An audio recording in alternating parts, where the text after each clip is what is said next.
Bom dia! Hoje é dia 1º de outubro de 2020.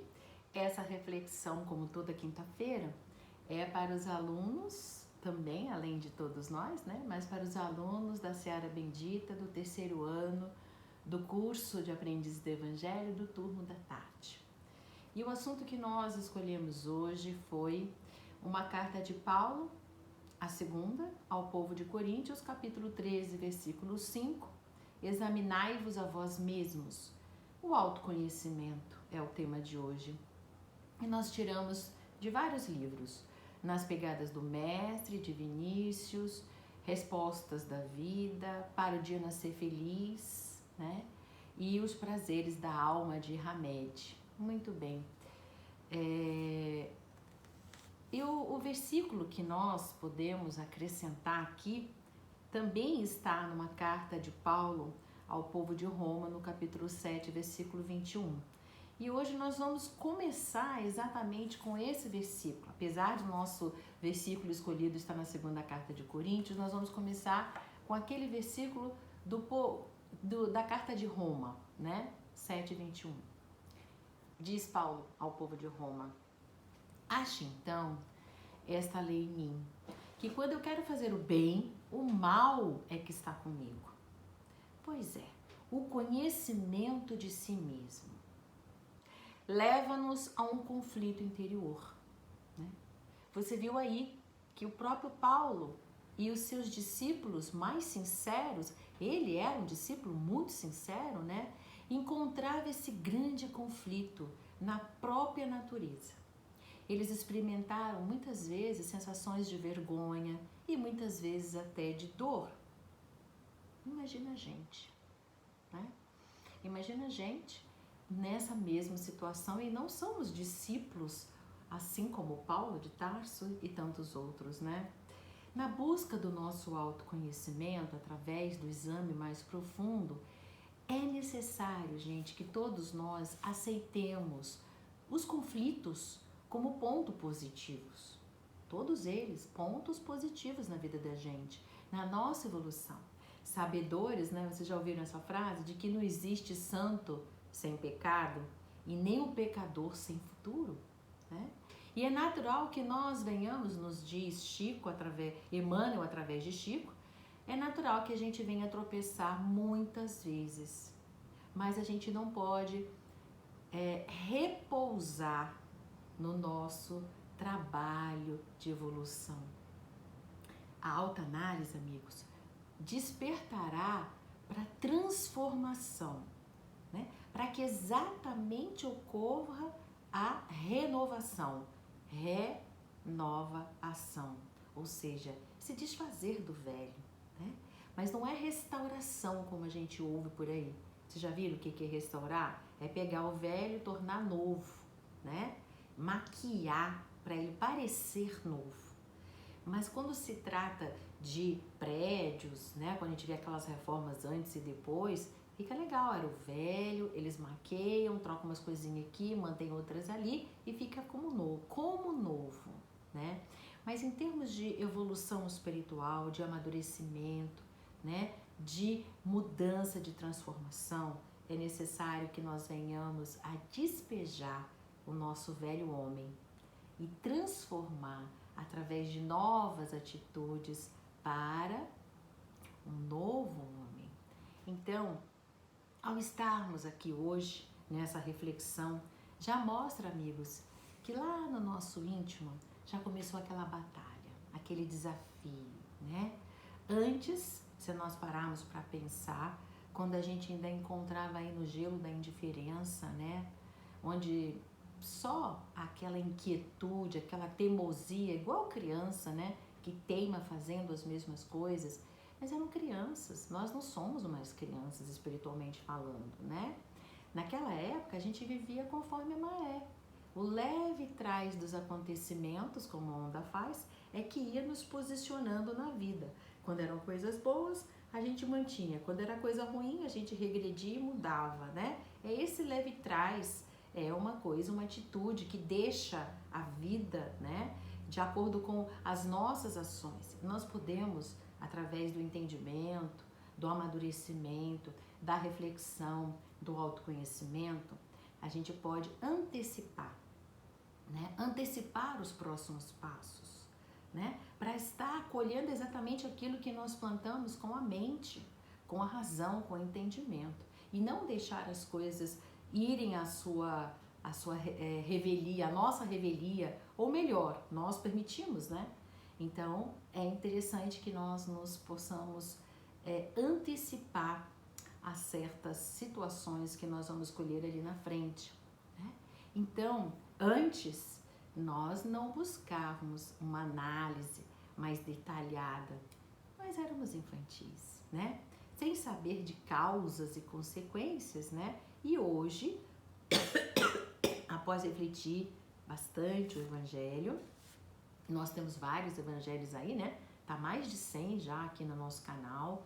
E vocês que estão assistindo, era bom ir lá no meu canal e se inscrever, né? É bom, porque daí você fica sabendo também as outras exposições evangélicas que às vezes não acontecem na quinta, acontecem no fim de semana, né?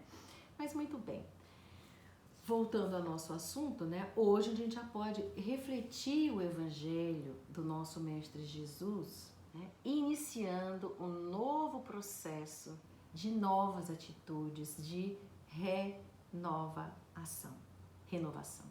Mesmo que nós tenhamos chegado aqui pela dor e não pelo amor, né? Muitos de nós vai buscar uma religião, uma reflexão, algo, né, que possa mudar quando tem dor.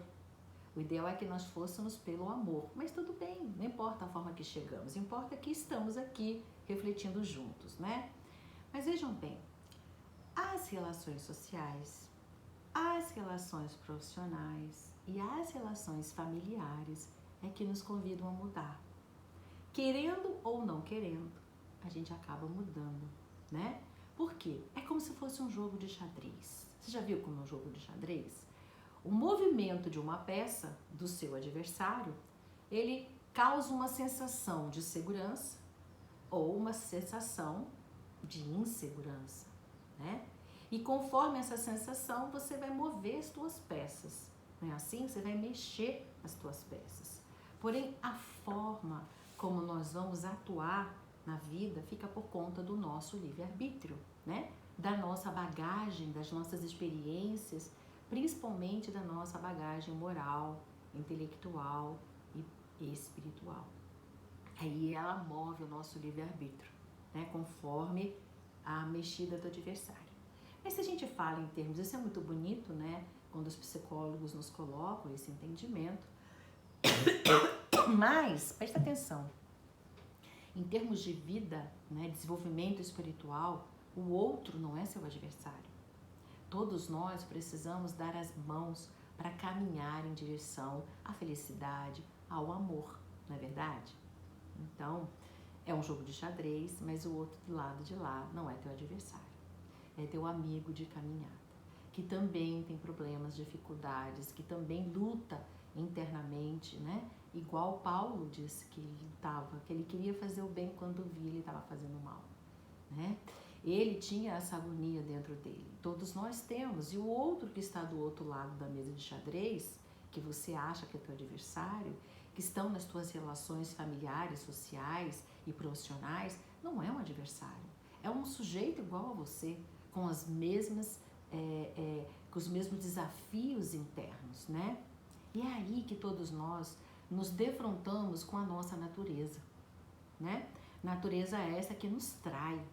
Basta sim, às vezes, uma palavrinha, uma atitudezinha ligeira daquela pessoa que nós pomos completamente tudo por água abaixo, né? Muitas vezes, tudo aquilo que você, né, um pouquinho antes, vamos supor, você desperta e fala, não, hoje eu não vou brigar com fulano, nem com ciclano, eu vou tomar essa atitude, eu vou fazer desse jeito. Aí a pessoa age de uma maneira, fala mais grosseiro, mostra um não verbal que você não gostou, age de uma maneira que você não queria e nós colocamos tudo por água abaixo. Tudo aquilo que na revisão da nossa mente, da nossa consciência, nós tínhamos proposto a nos modificar, não é verdade? Então, não vamos esmorecer, tenhamos perseverança. Temos que lembrar, diz Emmanuel através de Chico, que contra uma vontadezinha no bem, existem séculos de sombras, né, acumuladas nas nossas almas. Então, tomemos cuidado, né? Porque normalmente nós adoramos atribuir as quedas à influenciação dos outros, né? Ou encarnados ou desencarnados. Eu tive uma influenciação, um encosto, um obsessor, não é assim? Fulano é que agiu dessa forma, por isso eu respondi à altura. E nós gostamos de buscar e atribuir essas quedas nossas aos outros, né? Nós buscamos os culpados, gente, no exterior. E não é assim.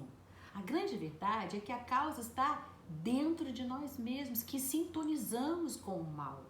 Ou melhor, os outros, que nós chamamos de influenciadores, se sentem atraídos pelo mal que habita dentro de nós. Por isso que Paulo tinha dito, eu queria fazer o bem quando eu vejo que estou fazendo o mal, porque o mal ainda habita, a gente sintoniza ainda com o mal, né? Mas nesse processo de renovação, a primeira etapa é conhecer a nós mesmos. Trabalharmos na identificação daquilo que é importante ser transformado, né? E não fazendo vistas grossas, colocando lá na caixinha do inconsciente, lá guardadinho, né? A gente tem mania de colocar na caixinha do inconsciente para nem tomar consciência. E aí a gente não consegue, né? Mudar algo que a gente não toma consciência. Por isso que seria bom nós termos uma dose de audácia, mas principalmente, amigos, de coragem, né? O que Jesus nos advertiu? Conhecereis a verdade e a verdade vos libertará. Então, por isto, cuidado, né? Nos diz Emmanuel. A gente às vezes vive em verdades provisórias, né? Ou aspectos da verdade. E isso é viver sem sentir os ensinamentos do Cristo. Ainda tô com tosse, né? Essas pseudo-verdades não trazem a libertação interior, né? E, portanto, o equilíbrio e a harmonia não vai acontecer. Então, queridos amigos de caminhada, não nos apaixonemos por certos ângulos da verdade, né? Para que a gente não fique prisioneiros de um ponto de vista, diz Emmanuel, né? Seja qual for a religião que você abrace, não importa, é sempre um ângulo da verdade, não é a verdade inteira, né? Então, cuidado para que não venhamos ficar prisioneiros de um ponto de vista, né? O estado de liberdade de cada criatura, ele é proporcional ao seu grau de amadurecimento espiritual. E muitas vezes você nem precisa ter uma religião, né? Você precisa ter o autoconhecimento, a busca de se melhorar a cada dia, de melhorar as suas relações, de fazer o bem ao próximo, né? E pronto, isso vai te trazer o amadurecimento espiritual. É a tomada de consciência corajosa desses obstáculos que eu vou falar a seguir que impede o nosso avanço evolutivo. E disso a gente não precisa de nenhuma religião, é de autoconhecimento, né? Orgulho e vaidade. A inveja e a avareza. Eu não tenho. Presta atenção. Começa, olha lá, não conta pra ninguém. É você com você mesmo, olhando no espelho da tua casa, né? Olhando a tua alma, desvendando a tua alma. Será que realmente você não teve nenhum momento de orgulho, de vaidade, de inveja, de avareza, de ódio, de desejo de vingança, de personalismo, agressividade, maledicência, intolerância e impaciência? Gente, esses 11 são obstáculos que nos impedem de avançar, de evoluir, de amadurecer espiritualmente falando. Então, vamos iniciar a nossa luta, a nossa batalha, né, interior, aquela que Paulo estava, né, naquela luta. Vamos começar nós a nossa, né? Nós já temos condições de podar, né, essas interferências que muitas vezes obstruem a nossa consciência, tira a clareza das nossas ideias, né?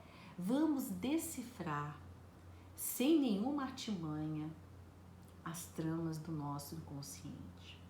Ela cria uma situação no nosso consciente que a gente não se apercebe. A gente não tem autoconhecimento quando a gente vê a nossa mente, a nossa fala e a nossa atitude não corresponde com aquilo que nós queríamos, que nós nos propomos, né? Gente, em qualquer batalha, né, o sucesso está em conhecer bem o inimigo, não é verdade?